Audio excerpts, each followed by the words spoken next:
نبی پاک علیہ الصلوۃ والسلام کی تبلیغ کے 3 دور ہیں۔ ایک تو حضور نے اپنے قول سے تبلیغ فرمائی ہے، وہ 40 سال کی عمر سے محبوب نے اعلان فرمایا اور تبلیغ کی، اور ایک نبی پاک صلی اللہ تعالیٰ علیہ وسلم بالواسطہ حضور کی تبلیغ ہے جو آج تک جاری ہے۔ امت کے علماء، مشائخ، مبلغین حضور کے دین کو آگے پھیلا رہے ہیں، تو دراصل یہ بھی تبلیغ رسول پاک علیہ السلام ہی کی تبلیغ۔ اور ایک حضور کی تبلیغ کا دور ہے، حضور کی پیدائش سے لے کر ولادت مبارکہ سے لے کر حضور علیہ السلام کے اعلان نبوت تک۔ اس دوران نبی پاک نے جو تبلیغ فرمائی ہے وہ اپنے کردار سے فرمائی ہے۔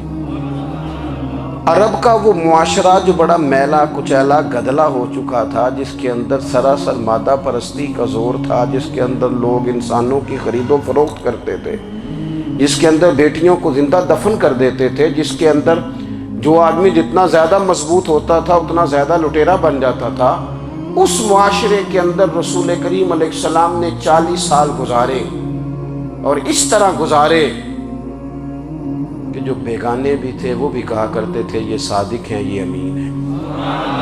اور جب حضور نے اعلان نبوت کیا تو فرمایا، یہ قرآن مجید کے لفظ ہے، فرمایا فَقَدْ لَبِثْتُ فِيكُمْ عُمَرًا مِّن قَبْلِهِ أَفَلَا تَعْقِلُونَ، میں تمہارے بیچ عمر کا ایک حصہ گزار چکا ہوں، تمہیں عقل نہیں ہے، شعور نہیں ہے۔ نبی کریم علیہ السلام نے اپنے کردار کو، اپنے عمل کو اپنی نبوت کی دلیل کے طور پر بیان فرمایا۔ وہ تو حضرت حلیمہ بھی فرماتی ہیں نا، جب میں نبی کریم علیہ السلام کو اپنے گھر لے گئی تو میرا اپنا بچہ بھی دودھ پیتا تھا، 2 میرے بیٹے ہو گئے، ایک میری یہ نسبی اولاد اور حضور میری رضائی اولاد۔ تو کہتی ہیں جب میں کریم محبوب علیہ السلام کو اپنے سینے سے لگاتی تھی تو حضور میرے ایک پستان سے دودھ پیتے تھے اور دوسرا اپنے بھائی کے لیے چھوڑ دیا کرتے تھے۔ یہاں سے رسول کریم علیہ السلام نے کردار کے ذریعے تبلیغ، اور پھر اعلان نبوت سے پہلے ایک تنظیم عرب کے جوانوں پر، عرب کے سرداروں پر مشتمل بنائی گئی، جس میں نبی کریم علیہ السلام نے بڑا حصہ لیا سرکار نے، اور بڑے اہم لوگوں کو شعور حضور نے عطا فرمائے۔ وہ اس جماعت کا فیصلہ تھا کہ ہم سارے جوان، سارے بڑے لوگ ملیں گے، یہ حضور کے اعلان نبوت سے پہلے کی بات ہے، ہم بڑے لوگ ملیں گے، کسی بڑے کو کسی چھوٹے پر ظلم نہیں کرنے دیں گے، کسی آدمی کو کسی غریب کا حق نہیں کھانے دیں گے۔ حضور علیہ السلام نے نا اپنے کردار سے، اپنے عمل سے، اور آپ کا جو عمل ہوتا ہے نا وہ اصل ہوتا ہے، ایک ہوتا ہے آپ کوئی بات کرتے ہیں اور ایک ہوتا ہے کہ آپ کوئی عمل کرتے ہیں۔ آپ جب عمل کرتے ہیں تو عمل کے ذریعے بھی لوگوں تک بات پہنچتی ہے کہ دراصل آپ کا اٹھنا بیٹھنا، چلنا پھرنا کیا ہے۔ میرے رسول کریم علیہ السلام کا اٹھنا بھی ایک نبی کا، بیٹھنا بھی ایک نبی کا، بات کرنا بھی ایک نبی کا، معاملات زندگی کرنا بھی ایک نبی کا، لین دین کرنا بھی ایک نبی کا۔ ایک شخص کہتے ہیں میں نے اعلان نبوت سے پہلے حضور علیہ السلام سے کچھ چیز خریدی تھی، اور میں نے عرض کیا تھا آپ یہاں تشریف رکھیں، میں پیسے لے کے آتا ہوں۔ میں 3 دن کے بعد آیا۔ دیکھو یہ بات کرنی کتنی آسان ہے، بولنی کتنی آسان ہے، پر 3 دن یہاں میرے بھائی کو، کسی شخص کو 2 گھنٹے انتظار کرنا پڑ جائے تو لوگ کہتے ہیں الانتظار اشد من القتل، یہ تو قتل سے زیادہ تکلیف والا معاملہ ہے منتظر رہنا کسی کا۔ کہتے 3 دن کے بعد میں آیا تو میرے رسول کریم وہیں تشریف فرمایا، بس اتنا فرمایا یار تم نے مجھے بڑی تکلیف میں ڈال دیا، 3 دن ہو گئے یہاں رکے ہوئے۔ تو حضور نے اپنے کردار کو، اپنے عمل کو، اپنے معاملات کو سب سے پہلے اپنی نبوت کی دلیل کے طور پر پیش کیا۔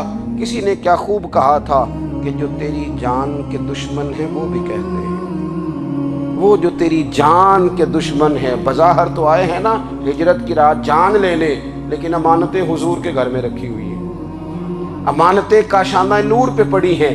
وہ جو تیری جان کے دشمن ہیں وہ بھی کہتے ہیں کہ امین تو ہے اور صداقت کی آبرو تو ہے، امین بھی تو ہے، صداقت کی آبرو تو ہے۔ تو پہلے کردار، پھر دوسری بات، اللہ تعالیٰ نے اپنے محبوب علیہ السلام کو اپنا مطلق نائب بنا کر، اپنا محبوب اعظم بنا کر ویسے ہی سارے انسانوں کے بارے میں کہا وَإِذْ قَالَ رَبُّكَ لِلْمَلَائِكَةِ إِنِّي جَاعِلٌ فِي الْأَرْضِ خَلِيفَةً، میں زمین میں اپنا نائب بنانے والا ہوں۔ لیکن حضور علیہ السلام تو محبوب ہے نا، حضور کی نیابت تو محبوبیت کے درجے پر فائز ہے۔ تو رسول پاک کو رب کریم نے اس طرح کا بنا کے بھیجا کہ حضرت عبداللہ ابن رواحہ رضی اللہ تعالیٰ عنہ بیان فرماتے ہیں کہ اگر حضور کوئی معجزہ نہ بھی دکھاتے، نبی کریم علیہ السلام سے کوئی اعجاز لوگ نہ بھی دیکھتے، تو محبوب کا تو چہرہ ہی اس طرح کا تھا، لوگوں نے دیکھتے جانا تھا اور کلمہ پڑھتے جانا تھا۔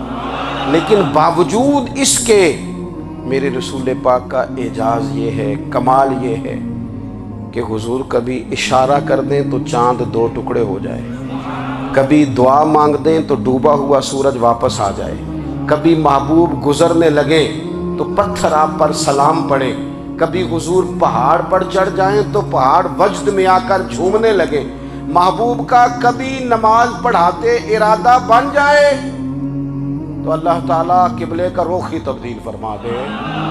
کیا خوبصورت سوچ ہے اور کیا نظریہ دیتے ہیں بریلی کے امام، فرماتے ہیں اجابت کا جوڑا عنایت کا صحرا، دلہن بن کے نکلی دعائے محمد، اور اجابت نے جھک کر گلے سے لگایا بڑی ناز سے جب دعائے محمد، دیکھو خدا کی رضا چاہتے ہیں دو عالم، خدا چاہتا ہے رضائے محمد صلی اللہ تعالی علیہ وسلم۔ اور ایک مقام پہ فرماتے ہیں نائب دست قدرت پہ لاکھوں سلام، نائب دست قدرت پہ لاکھوں سلام۔ تو اللہ تعالیٰ نے نبی پاک صلی اللہ تعالی وسلم کو جو اعجاز، پھر ایک اور بات، حضور امی ہے،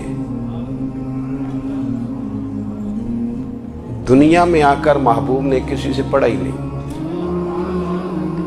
میرے محبوب نے جتنا پڑھا ہے رب کریم سے ہی پڑھا ہے۔ الرحمن علم القرآن خلق الانسان، رحمان نے قرآن سکھایا پھر انسان بنایا۔ اللہ تبارک و تعالیٰ کی بارگاہ کرم سے حضور نے لیا، رسول کریم امی ہیں، یہ بھی حضور کی نبوت پر ایک بڑی دلیل۔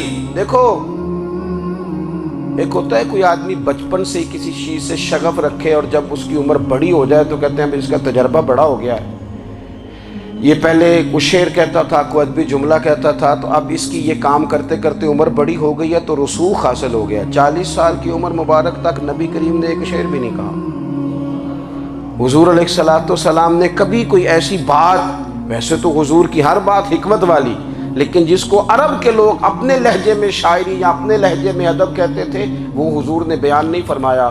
لیکن جب 40 سال کی عمر میں اعلان نبوت کیا تو پھر بڑے بڑے فصیح و بلیغ، بڑے بڑے سیانے، طفیل بن عمر کہتے ہیں کہ اس شخص کو بھی میں نے دیکھا جسے بڑا ناز تھا اپنی فصاحت اور بلاغت پر، اور جب وہ حضور کے پاس آیا اور اس نے آ کے کچھ باتیں کی تو محبوب خاموشی سے سنتے رہے، اور جب وہ چپ کر گیا تو میرے کریم نے صرف سورہ فاتحہ پڑھی،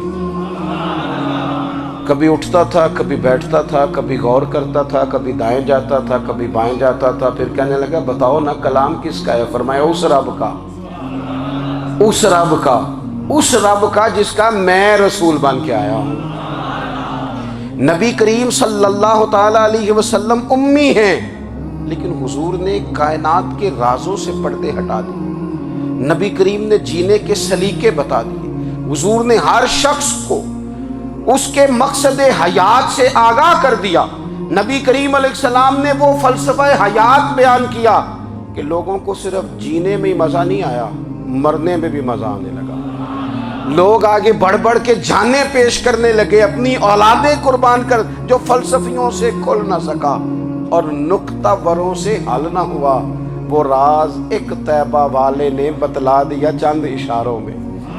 محبوب کریم امی ہیں، لیکن حضور نے اس طرح دنیا کو سکھایا، اس طرح دنیا کو پڑھایا، اس طرح حضور نے علم کے چراغ اور دیپ روشن کیے کہ قیامت تک جسے روشنی ملے گی نا، اسے صرف دروازہ مصطفیٰ سے ملے گی، اسے رسول کریم علیہ السلام کے در دولت سے ملے۔ کچھ لوگوں نے کہا کہ اپنے پاس سے آیات بنا کے لاتے ہیں، اپنے گھر میں بیٹھ کے دعوے کر لینا تو کوئی مشکل کام نہیں نہ ہوتا، سارے لوگ ہی کر لیتے ہیں، بلکہ وہ ہمارے ایک بزرگ کہا کرتے تھے خیالی پلاؤ پکائیے تے گھیو کدے بھی کٹ نہ پائیے۔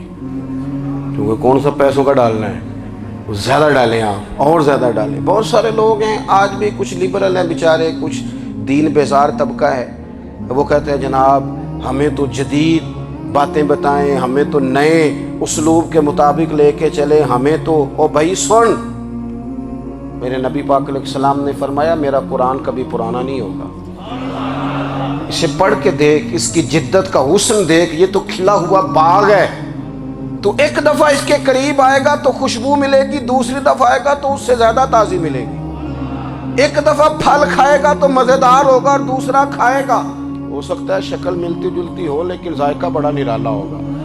تو تو صحیح نا، جب کچھ لوگوں نے کہا یہ خود سے بنا کے آیات لاتے ہیں تو فرمایا وَإِن كُنتُمْ فِي رَيْبٍ مِّمَّا نَزَّلْنَا عَلَىٰ عَبْدِنَا فَأْتُوا بِسُورَةٍ مِّن مِّثْلِهِ، اگر تمہیں کوئی شک ہے اس میں جو ہم نے اپنے بندہ خاص میں نازل کیا ہے تو تم بھی اس جیسی ایک آیت بنا کے لاؤ۔ اور چلو چیلنج کھلا ہی دے دیا، فرما وَادْعُوا شُهَدَاءَكُم مِّن دُونِ اللَّهِ،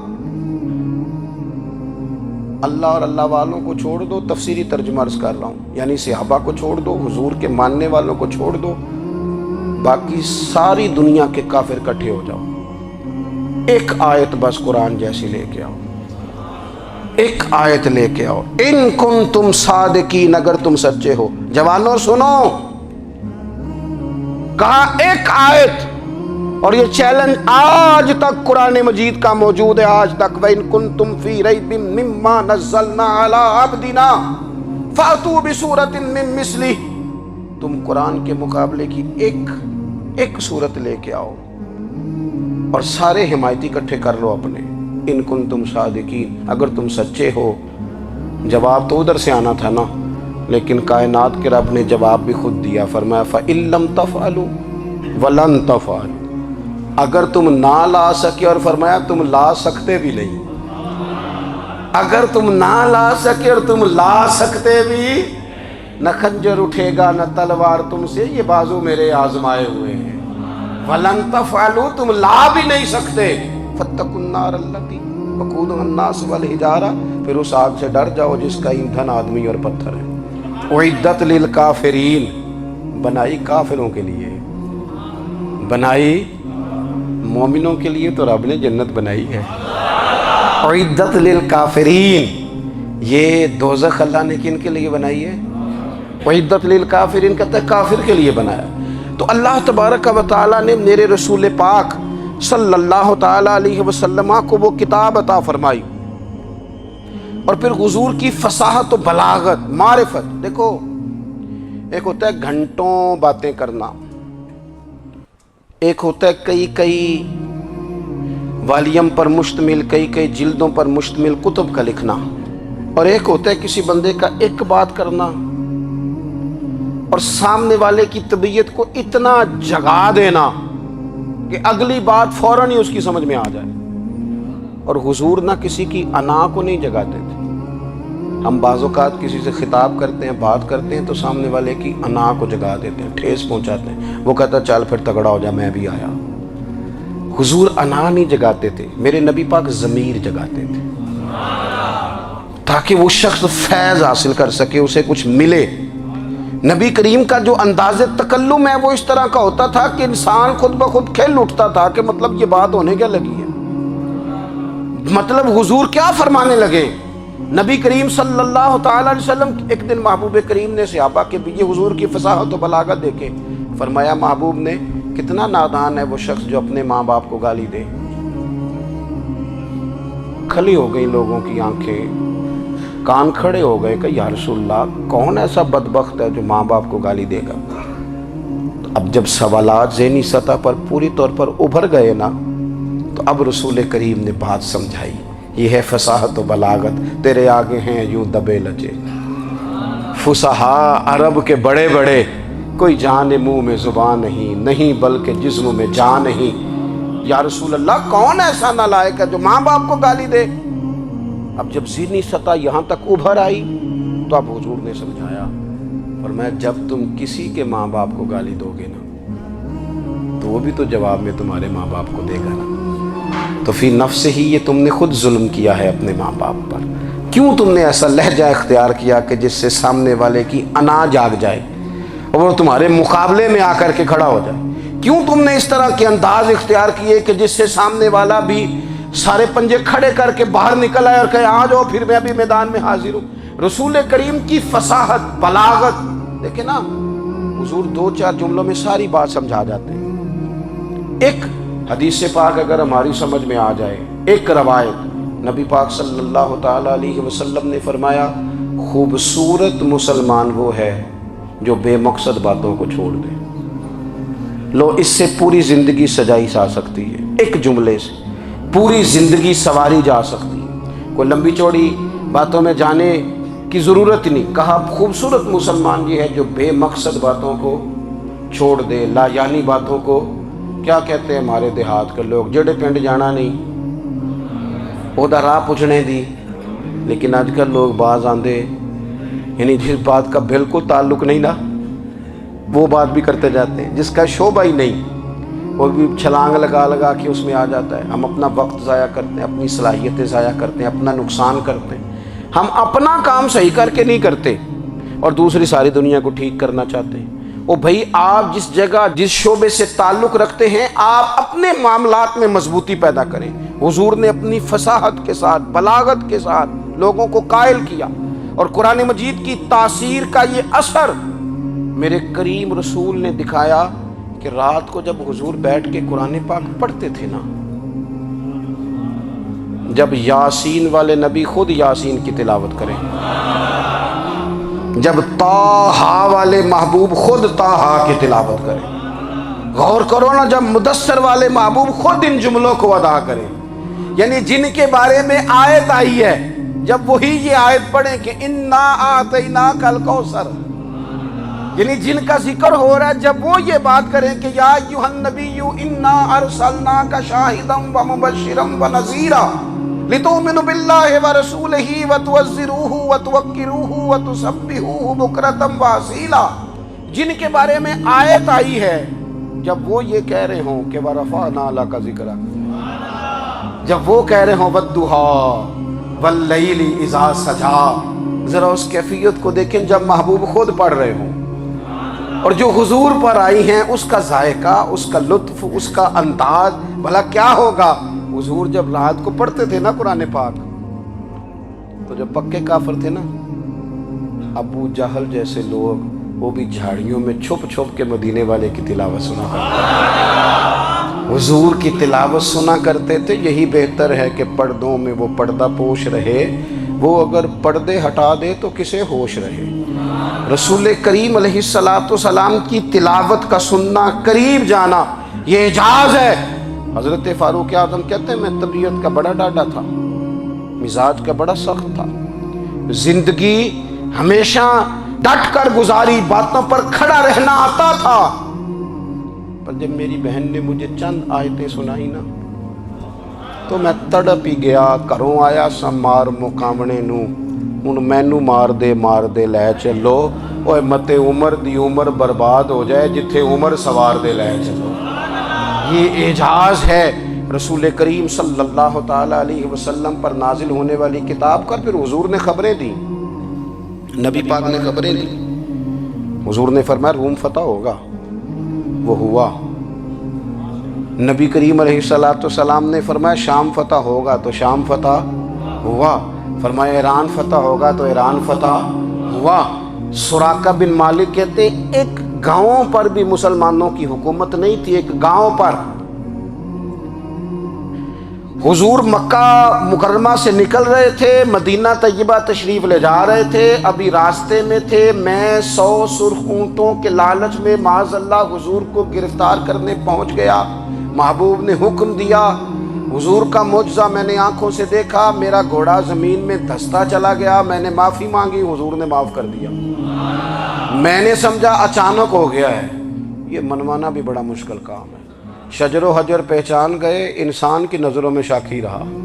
یہ کچھ ایسے لوگ ہیں جن کو منوانا توبہ توبہ، ماننے کو تیار نہیں، دیکھ دیکھ کے بھی ماننے کو تیار ہے نہیں، ماننے کو تیار ہی نہیں۔ کہتے ہیں کہ میں نے